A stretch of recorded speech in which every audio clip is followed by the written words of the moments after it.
May I request our committee secretary to please acknowledge our resource persons present today. Thank you very much, sir. We would like to acknowledge the following guests. From NICA, we have Director Alden Juan Masagka. Morning, sir. From DDB, we have Secretary Catalino Cuy with Attorney Ferozi Masnar. From the National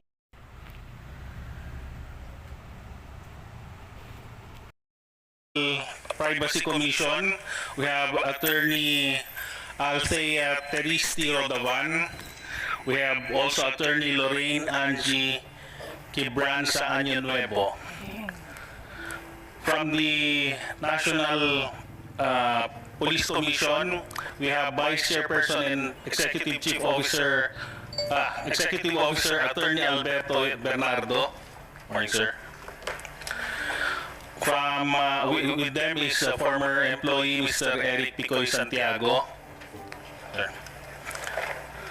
From the Philippine National Police, we have them, sir, at the back. From the PIDEA, we have Director General Moro Virgilio Lasso. Morning, sir. We have ASEC Renato Gumban. We have Director Derek Arnold Carrion. We have Attorney Francis Del Valle. And we have Director Emiterio Bitong.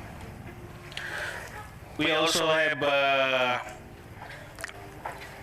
Mr. Jonathan Morales from the Anti-Drug Advocate laban sa Pamilyang Pilipino, Center for Investigative Regulatory Compliance. With us also is former Executive Secretary Attorney Paquito and Ochoa Jr. Morning, sir. We also have Mr. Romeo Enriquez, sir. That's all, sir. How about James Kumar? We have invited Mr. James Kumar, sir. However, as of this morning, his lawyer gave us a certificate, medical certificate indicating that he is now at the Makati Medical Center. He's confined, sir, due to some illness, sir, or stroke, sir. Thank you for that information. So ito yung medical certificate niya? Yes, sir, that's the original medical certificate from Makati Medical Center. Complete rest for 2 weeks. I'm just wondering why, bakit siya, anyway, hindi ba ako doktor? But he committed to me to be here. Nag-usap kami sa cellphone. Pupunta daw siya. Bakit biglang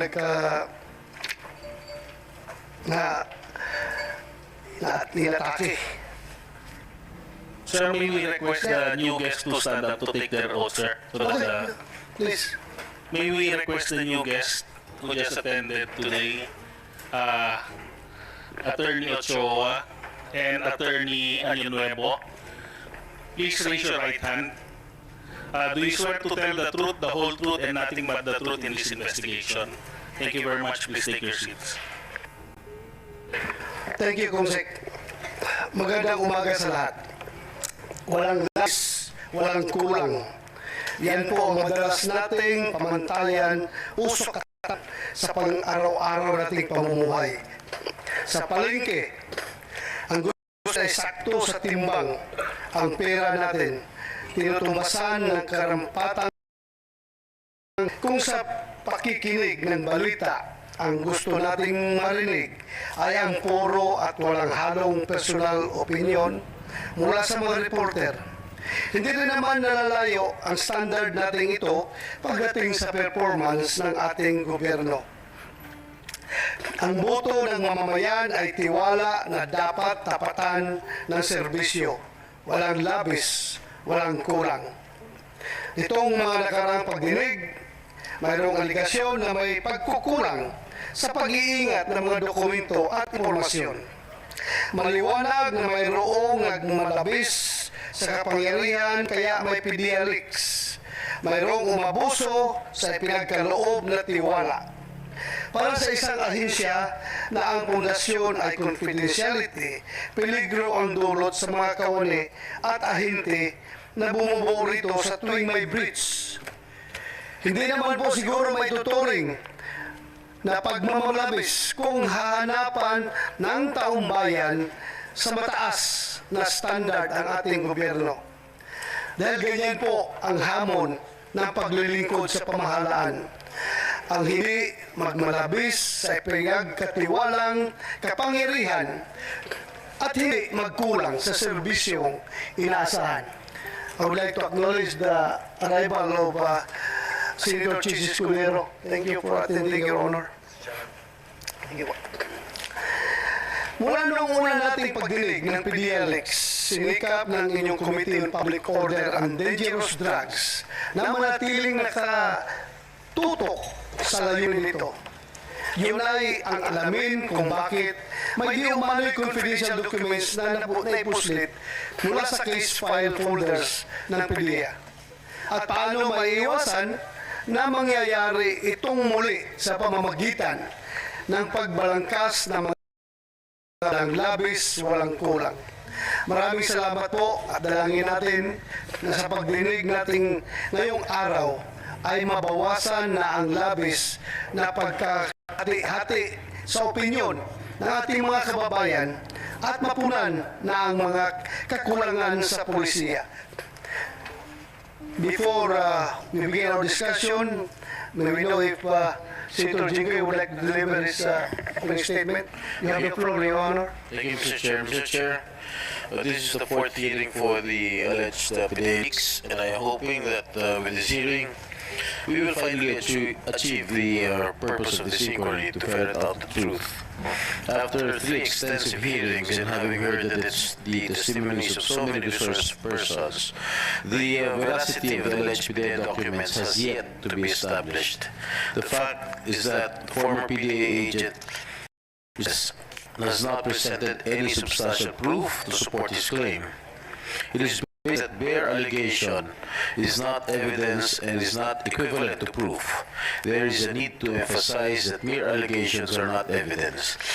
Wala ni isa sa mga tumistigos sa committee ito ang nakapag-corroborate sa testimonya ni Ginoong Morales. Bagkus, pinasisinungalingan pa ng mga taga-PDEA mismo ang mga kwento niya.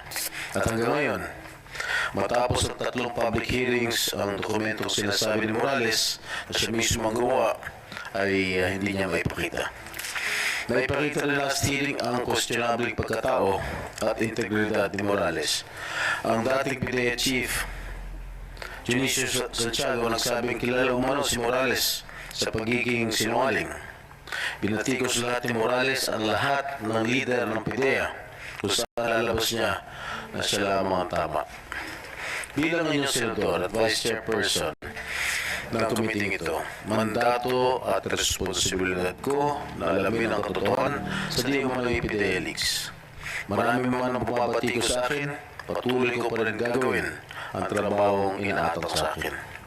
Naniniwala po ako na kahit saan man humantong ang susping ito, ang katotohanan ang mananalig at mananahimik ang mga nagpapakalat ng kasinungalingan. Maraming salamat po, Mr. Chair. Senator, thank you, Senator Jinggoy. Senator Chis, you want to have your opening statement? Thank you. Salamat.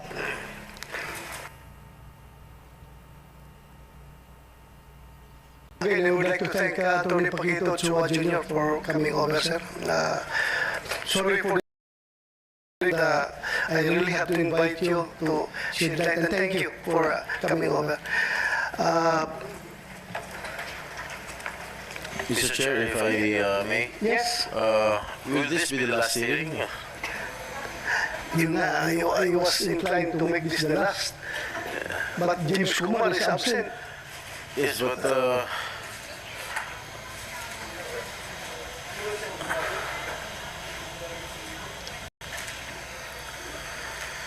anyway, Mr. Chair, can I be the first to ask questions, Mr. Chair, if I may? Or for Mr. Morales? I think nasusunod si Atty. Chua na Okay, please. meron pa siyang mga importanteng bagay, so pwede natin siya unahin. Please. Thank you, thank you. Anybody from you can butt in anytime. I just would like to ask the first question to Secretary Ochoa.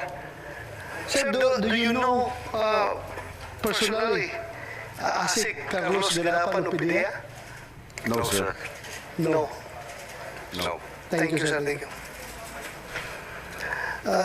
During your time as the Executive Secretary, did the information regarding the alleged involvement of Ms. Maricel Soriano and Bongbong Marcos and other high-profile cohorts reach your office?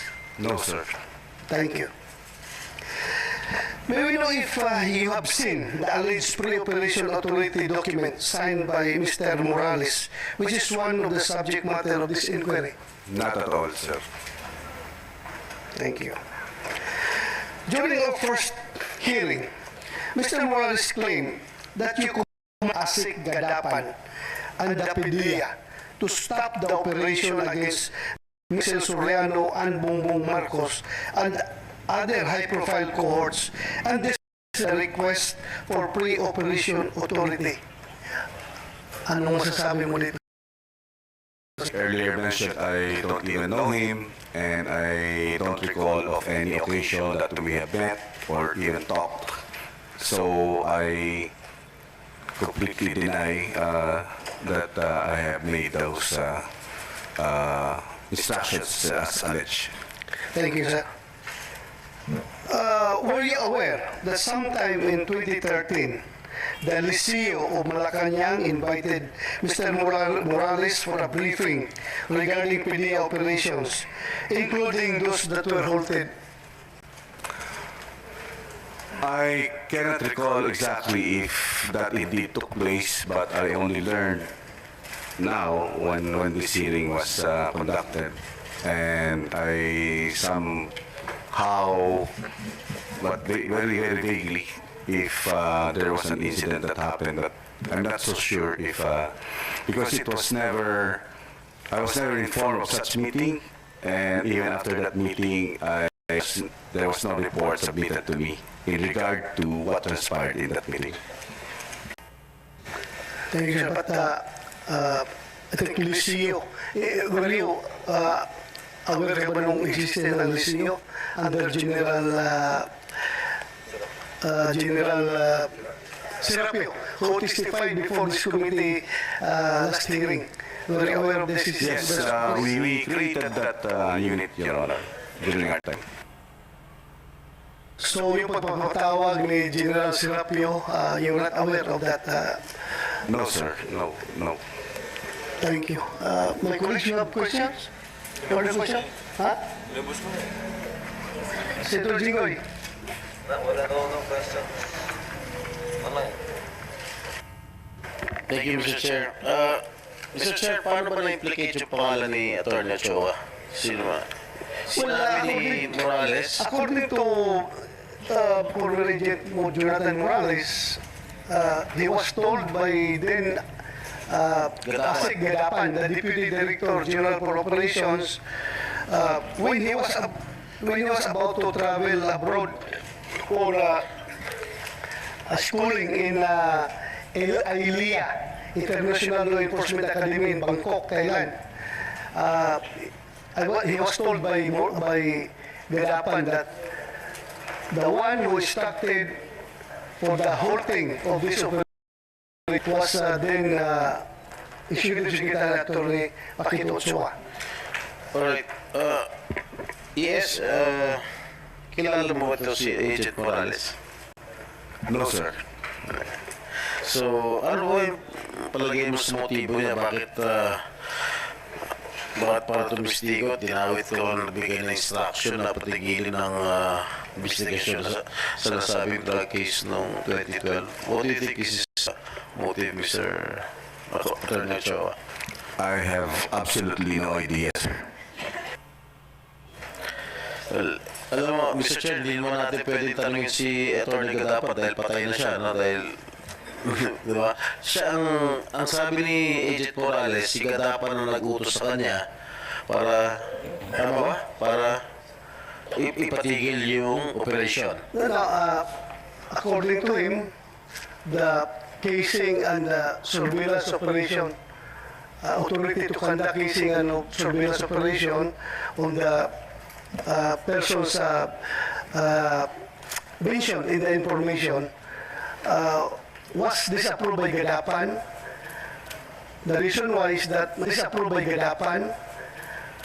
The reason why is that may instruction daw si Executive Secretary Paquito Ochoa na ihinto yung operation. Okay, last question. Jingoy, meron ako nakalimutan na Atty. Ochoa. About kakalat sa social media about most law firm. Pero sinasabi na yung most law firm daw, ang M stands for Marcos, O is for Ochoa, and S and T, I don't know. Serapio and Tan. Serapio and Tan. Am I correct? Is this information correct? That you are both members of the same law firm with now First Lady Marcos? That is true, Your Honor. We were former law partners and we formed that law firm, if I remember right, in 2006. But when I got appointed as, I have to withdraw from that law firm in 2010. Because there were insinuations. Ito naman ay insinuations lang na kaya daw nagkaroon ka ng interest pahinto yung operations because, again, you were influenced by your partner in the law firm. Those are insinuations lang. So we want to hear from you about this. Yun lang, kinakonfirm ko lang sa'yo. Oh, that is not true, Your Honor. Thank you for that answer. Salamat, sir. Senator Jinggoy, you No may further follow. questions, Mr. Chair. Your Honor, just on that point, you left the firm because you were appointed, yes? That is correct, Your Honor. By whom? By President Benigno Simeon Aquino III, Your Honor. Who was your immediate superior and of course superior? Yes, Your Honor, for 6 years. Serving as the alter ego of the president, you don't do anything without his knowledge or order. Would that be correct? That is correct, Your Honor. Thank you, Your Honor. Miss ko na rin yung kaibigan natin, pero kinay-nay. Thank you, Your Honor. I don't have any further questions, Mr. Chairman. So, thank you. Salamat, Senator Chis. Dito na ako kay Morales.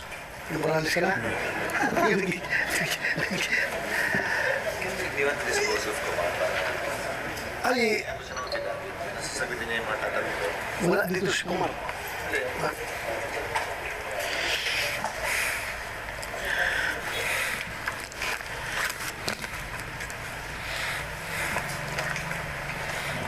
Yung lawyer ni Kumar, nandito? Lawyer of James Kumar. Where is he? Umalis na? Yung lawyer of James... Saan? Ha? Babae? Dito. Dito pa open niya. Sa Emilio?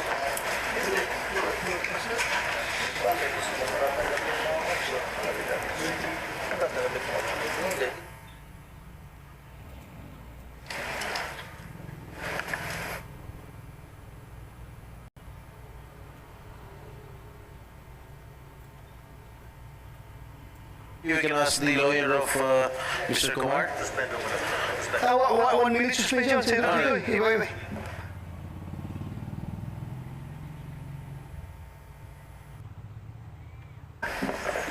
Tuloy Paquito Ochoa, sir, you want to say something aside from the answers that you have given us? No more? No more, Your Honor. So I understand you want to be earlier?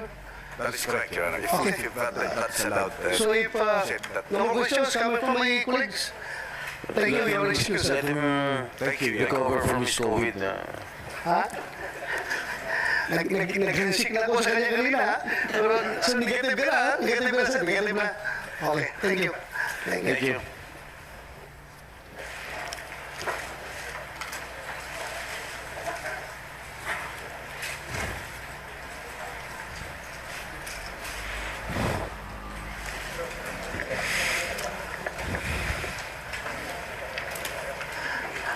just would like,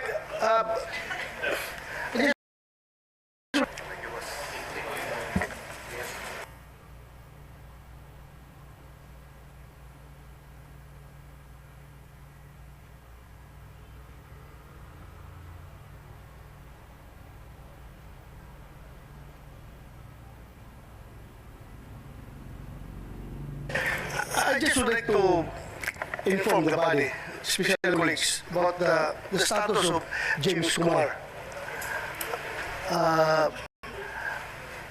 How I wish he is here, but wala siya dito, so Maybe, Mr. Chair, we can hear from the lawyer of Mr. Kumar about his absence.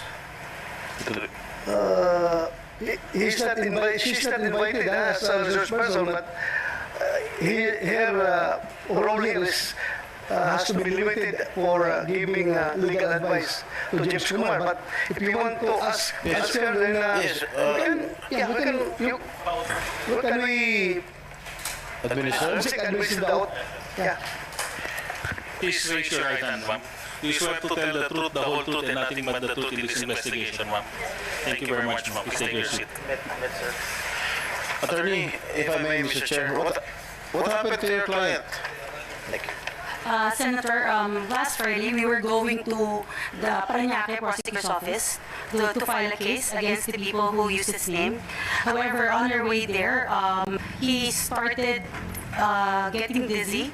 So we brought him straight to Makati Medical because we called this doctor. And apparently, we have the report now from the doctor that he had a transient ischemic attack, which is a stroke. And when they checked him, meron pong bara, I think 55% yung bara sa brain. And at the same from acute bronchitis, Your Honor. So may tubig din sa baga. So if any doctors from the Senate or from the parties, even if we bring the reports, the scans, they will be able to find they will have the same findings, Your Honor. Since we are not doctors here, we cannot attest to the veracity of this medical certificate. But I know the attending physician, Dr. Roland, is also my cardiologist before, and he's a very good cardiologist, Mr. Chair. Yeah, thank you, Senator Jing. In fact, I have no doubt about that medical certificate. Pinirmahan niya ng doktor. May oath ang doktor na talagang hindi sila dapat magsisinungaling sa kanilang tungkulin. But then again, being the chairman of this committee, gusto ko rin talagang andito sana siya. Yeah, because kung basahin natin yung video, narinig natin na very serious yung allegations about yung sinasabi na pwedeng ipapatay si Morales, maraming paraan para patayin si Morales. And hindi ko rin makukonsensya kapag after this hearing, i-terminate na natin itong hearing na ito ngayon, tapos may mangyari kay Morales, mamamatayan, dahil hindi natin nakumpronta si James Kumar as to the veracity of that conversation. So, I think I am remiss of my duties kung hayaan natin na isara lang ito na hindi mapakinggan si Kumar. Kasi very serious yung sinasabi nitong former na Porcom personnel na si Picoy. Kahit na sinasabi niya na katang-isip lang yung nasabi niya, well, I don't believe you, Mr. Picoy.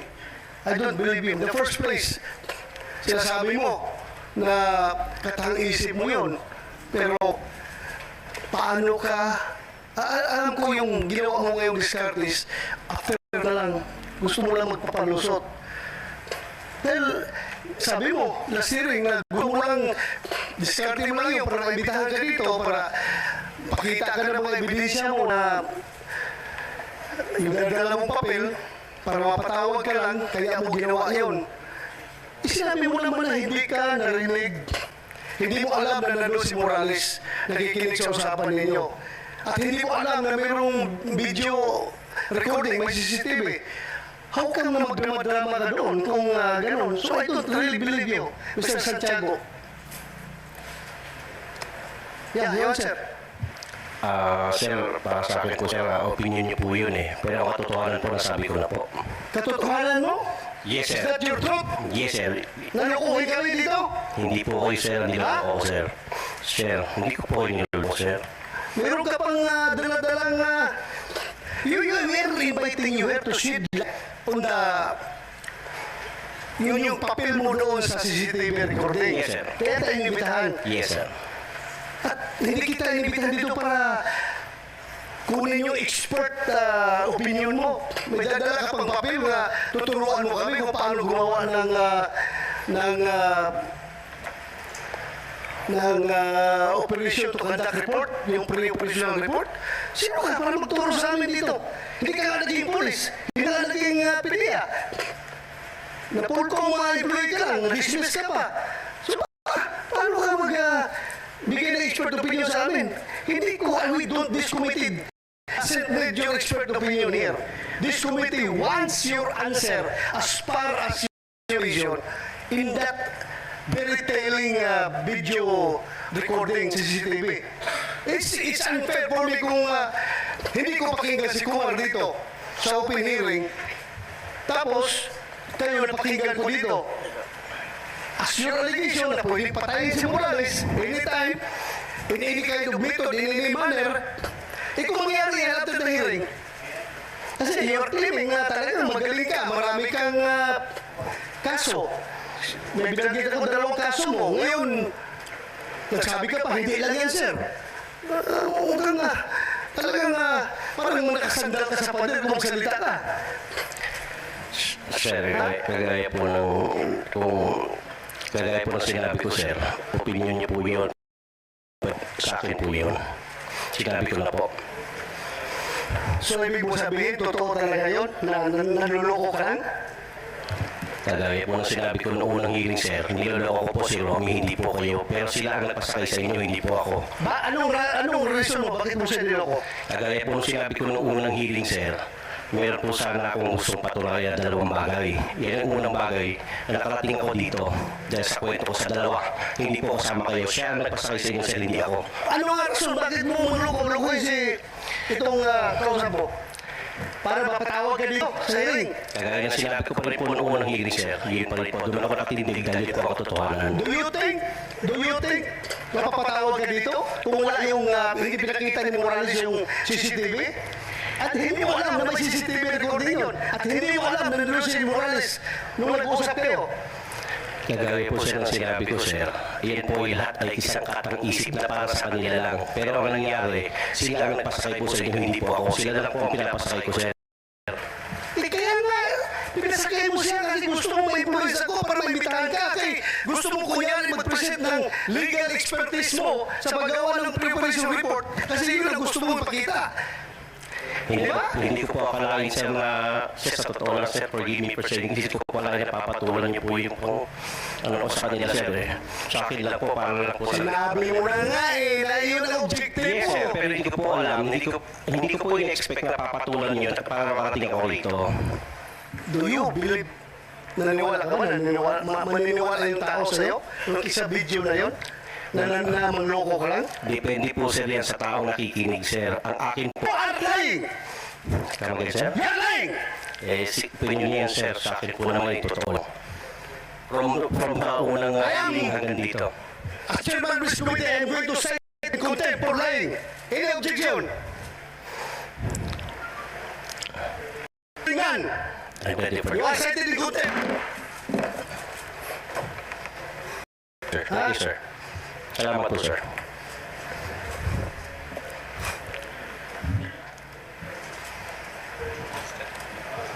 Kumsik! You take custody of this person.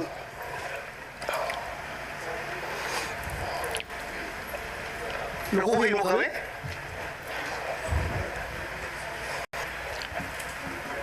May dala po akong bag, sir. Kunin mo na yung bag. 1 minute suspension.